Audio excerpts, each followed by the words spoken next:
মানুষের চিন্তা ভাবনা কোথায় গিয়ে ঠেকেছে যে আজকের ডেটে কারোর বাড়িতে যদি কেউ অসুস্থ হয় তার নিজেরই ভাই, বাড়ির লোক সরে যায়। হ্যাঁ, এটা আমাদের এখানকারই একটা ঘটনা। তার বাবা মা নেই এবং সে একজন অ্যাডাল্ট মানুষ। সে বহু যুগ ধরে ভুগছিলেন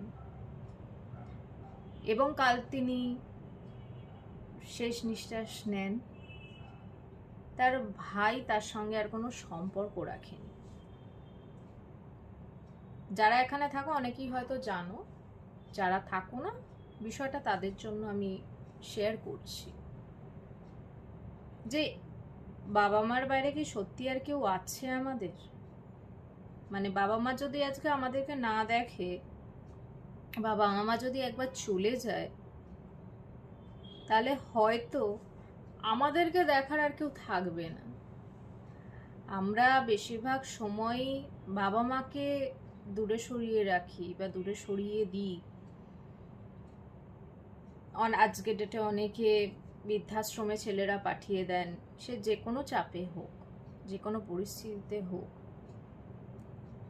কিন্তু এই ঘটনা থেকে আমি একটা জিনিস বুঝতে পারলাম যে বাবা মা যদি না থাকে, সেই সন্তান যদি চলে যায়, তাকে তার ভাই বোনরা কিন্তু দেখবে না বা দেখে না সচরাচর।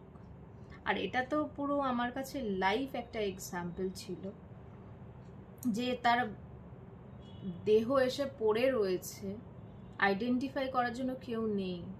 কারা এগিয়ে আসছেন, কারা তাকে এত বছর ধরে দেখাশোনা করেছেন, কিছু সিকিউরিটি গার্ড, কিছু রিক্সাওয়ালা, এরা এসে তাদেরকে দেখাশোনা করেছেন। তার ভাই থাকা সত্ত্বেও সে দূরে থেকেছে। কেন? আজকে সমাজটা কোথায় গিয়ে ঠেকেছে? আমি বলছি না একবার যে সবাই কাজটা করে, না, একদমই না, একদমই সেটা নয়। কিন্তু কিছু জিনিসকে পাল্টানো খুব দরকার, আমার মনে হয়। এটা এই ভিডিওটা বানানোর একটাই কারণ, এই কাজগুলো করবেন না।